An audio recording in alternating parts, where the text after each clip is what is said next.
सभी मित्रों को प्रणाम। दीर्घायु चिरंजीवी आयुष्मान।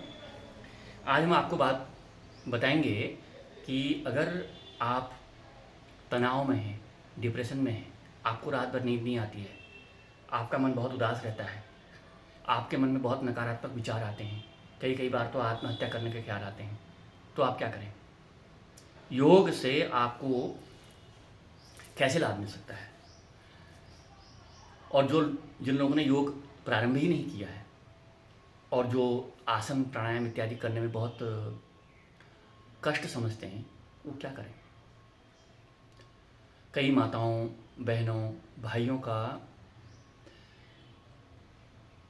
दुर्भाग्य से ब्रेकअप हो जाता है या नौकरी नहीं लगती, कई बातें हैं, या जो हम अपेक्षाएं आपस में एक दूसरे से करते हैं वो हमारी इच्छाएं पूरी नहीं होती। संभव है सब इच्छाएं किसी की पूरी नहीं होती। ऐसी स्थिति में और मन पर काबू है नहीं तो क्या करें? आज मैं आपको एक बहुत बड़ी बात बताता हूँ, आप इसको परख के देखिए, कीजिए। सबसे पहले आप भोजन पूरा पेट भरकर मत खाइए।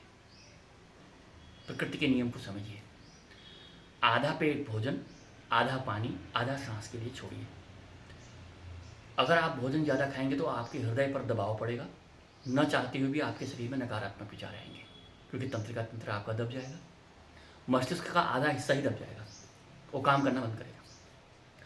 तो हमारी सबसे पहली आपसे ये प्रार्थना होगी, जो भी भाई बहन, माताएं, सज्जन, महानुभाव हमारे डिप्रेशन में हैं, तनाव में हैं, चिंता है, भोजन हल्का खाइए, तले भुने चीज़ें मत खाइए, गरिष्ठ चीज़ें मत खाइए। हो सके तो रोटी कम खाइए, 2 ही रोटी खाइए शाम को, साथ में फल खाइए, सलाद खाइए,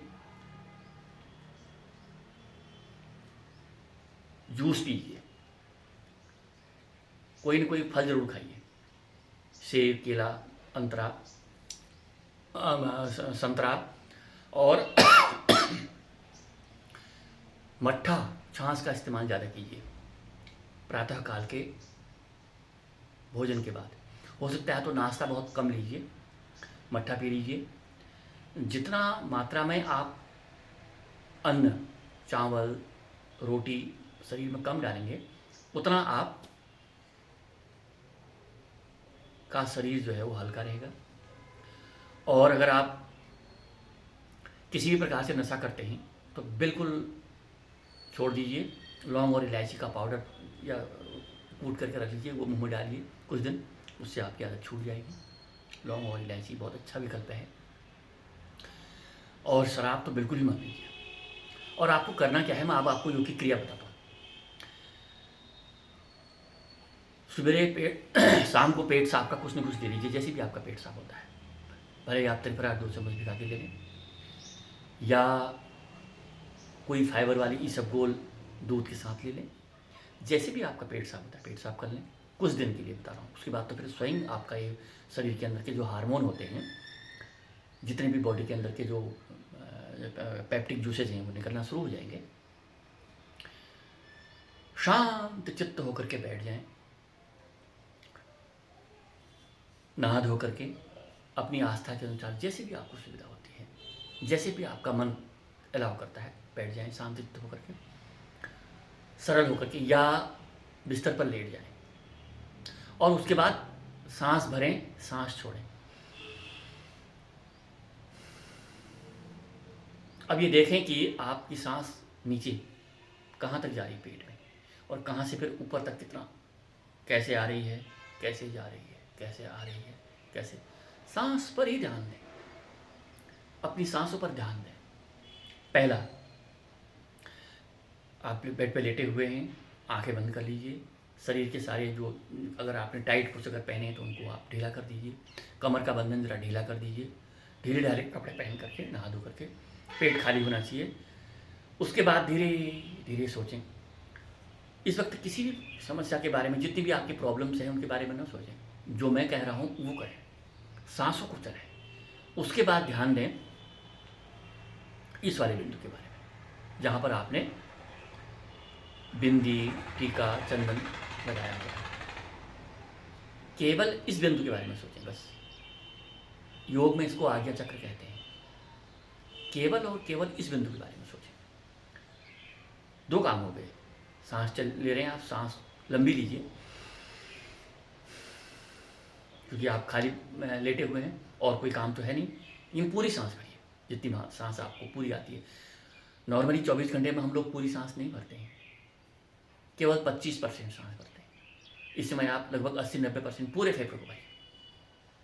और दूसरा काम कीजिए अपनी आज्ञा चक्र पर, केवल और केवल अपने मन को, अपने ध्यान को, अपने सोचने के बिंदु को केवल आज्ञा चक्र पर ही स्थिर कीजिए। ये आज्ञा चक्र है आपका, दोनों आपके बीच में, जहाँ हमारे ऋषि मुनियों ने, हमारे पूर्वजों ने चंदन टीका लगाने की व्यवस्था की है। रोज़ हम सवेरे उसकी पूजा करते हैं, उस बिंदु की, वो आज्ञा चक्र है। वहाँ पर ब्रह्म का निवास होता है, परमात्मा का निवास होता है, शक्ति का निवास होता है, आनंद का निवास होता है, ऊर्जा का निवास होता है, चैतन्य स्वास्थ्य परमात्मा का निवास होता है। वो स्थान एक ऐसा है, इस स्थान पर अधिक से अधिक समय तक आपकी एकाग्रता आपको बहुत ऊर्जावान बना देगी। शरीर के अंदर कोई भी रोग हो धीरे धीरे बाहर निकलने लग जाएगा। ये दो काम हो गए। आप लेटे हैं ढीले कपड़े वस्त्र पहन करके, कहीं कोई बाउंडेशन नहीं है, कमर में अगर बहुत टाइट है तो उसे ढीला कर लेंगे। छाती का हिस्सा अगर बहुत आपने टाइट कर रखा है तो उसको बिल्कुल ढीला कर लीजिए। कमर के हाथों में जो बाजूबंद हैं वो ढीले कर लीजिए। अगर गले में कोई टाइट वाली चीज़ है उसको उतार के अलग रख दीजिए।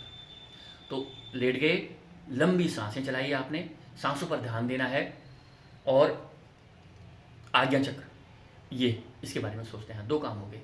और तीसरा काम अब महत्वपूर्ण, इसको ध्यान दीजिए मुझे क्या कहने जा रहा हूँ आपसे। ठीक, इसका अभ्यास कीजिए। आपको कम से कम इसका अभ्यास 15-20 दिन करना पड़ेगा और 15-20 दिन करते ही आपको इसका रिजल्ट समय में आ जाएगा कि पहले की अपेक्षा अगर आप डिप्रेशन में हैं, तनाव में हैं, चिंता में हैं, आपका स्वास्थ्य खराब होने लगा है और आपके मन में नकारात्मक विचार आते हैं, आपको लग रहा है कि मेरा जीवन बेकार हो गया है, मैं संसार का सबसे दुखी प्राणी हूँ सबसे ज़्यादा, तो ऐसे लोगों के लिए ये जो मैं आपको उपाय अब बताने जा रहा हूँ, तीसरी क्रिया आप क्या करेंगे, लंबी लंबी सांसें भरेंगे, आज्ञा चक्र पर ध्यान देंगे। तीसरे में अपनी जीभ, होंठों को बंद करेंगे। अंदर जीभ होती है, उस जीभ को ऊपर वाले दांत जो होते हैं, उन दो दांतों के ऊपर एक तालू होता है, उसको तालू बोलते हैं, ऊपर जो होता है उसको ऊपर चिपका देंगे। ये जो जीभ है इसको ऊपर यहाँ है ऊपर। तो अब 3 काम हो गए। सांस भर रहे हैं आप,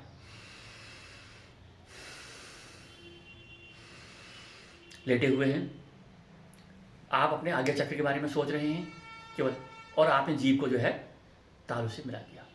इन 3 चीज़ों का कॉम्बिनेशन करना है आपने, एक साथ करनी है चीज़ें। और इसको कम से कम आपने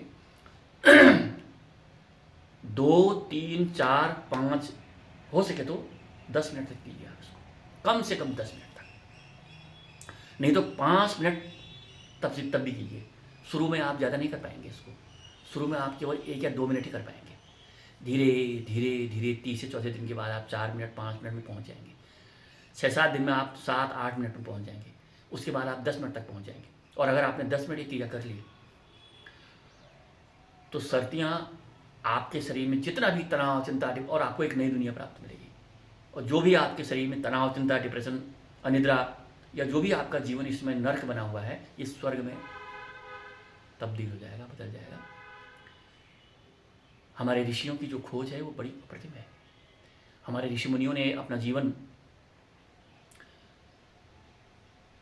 उन परमपिता परमात्मा अखंड सृष्टि के जो नियंता हैं उनको समर्पण करके जो प्राप्त किया और जो हमें बताया है वो अनिर्वचनीय है, अलौकिक है। और उसी अलौकिक संसार से जब योगी का संबंध जुड़ जाता है तो उससे ये जो लौकिक प्रवाह हैं ये आते हैं, सॉल्यूशंस, उपाय, जो मार्गदर्शन हैं, ये भी परमात्मा की कृपा से ही आते हैं। तो आप सभी लोग, मुझे विश्वास है, भरोसा है कि आप इसका लाभ उठाएंगे। जितने लोग, जितनी माताएं, बहनें ऐसी स्थिति में पहुंच गई हैं जिनका कोई ऐसा लगता है कि संसार में बहुत बड़ी चीज़ उन्होंने खो दी है, कोई तो नहीं है, क्योंकि जो संसार की जितने भी चीज़ें हैं ये कभी उतने कीमती हो ही नहीं सकते। जिसको परमात्मा रूपी कृपा मिल जाती है, जिसको ईश्वरीय शक्ति मिल जाती है, उसके लिए सांसारिक चीज़ों की कोई अहमियत होती नहीं है। ये तो अभी आपको लग रहा है कि आपने कोई चीज़ खोई है, क्योंकि आपको उससे बेटर, उससे अच्छा कुछ मिला ही नहीं है, तो इसलिए आपको लग रहा है कि हाँ आपने कुछ खो दिया, जबकि आपने कुछ खोया नहीं है और आप बहुत बड़े एक भ्रम में हैं। लेकिन अब जिस वक्त आप भ्रम में होते हैं तो आपको ये भ्रम में है कहना भी ठीक नहीं है, हम तो आपको उससे बाहर निकालने की रास्ता बता रहे हैं। तो आप ये कीजिए, हल्के होकर के किसी बेड पर लेट जाइए, कहीं कोई बंधन नहीं होना चाहिए, कमर, छाती या सिर में कहीं भी आपका कोई टाइट चीज़ आपने पहनी नहीं होनी चाहिए। लंबा सांस भरिए, अगर हो सके तो उसमें आप अपने इष्ट का स्मरण करें और केवल आज्ञा चक्र का चिंतन करें। कोई मंत्र नहीं जपना है, कुछ नहीं करना है, केवल आज्ञा चक्र वाला जो बिंदु है ये स्वयं में भी ब्रह्म का बिंदु होता है।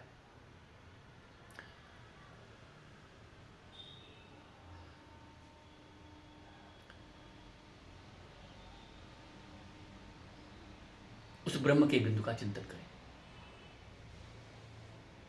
और जीभ को ऊपर तालु मिला लें।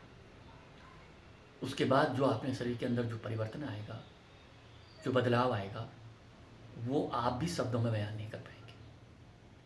तो मुझे आशा है, विश्वास है, हमारी माताएं, बहनें, भाई, सज्जन लोग जो हैं वो इस सहज योग क्रिया से लाभ उठाएंगे। हरिओम नमो नारायण। मिलते हैं अगली वीडियो में। मित्रों, भाइयों, बहनों, मेरा चैनल भारत भूषण क्रिया योग, इसे आप सब्सक्राइब करें, लाइक कमेंट करें, शेयर करें। बहुत बहुत धन्यवाद आपको। आपके इस सहयोग के लिए मैं बहुत आपका आभारी हूँ। धन्यवाद। और आपकी रोज़ मैं आपको वीडियो के रूप में सेवा करता रहूँगा और हम मिलते रहेंगे, मुलाकात होती रहेगी। हरिओम।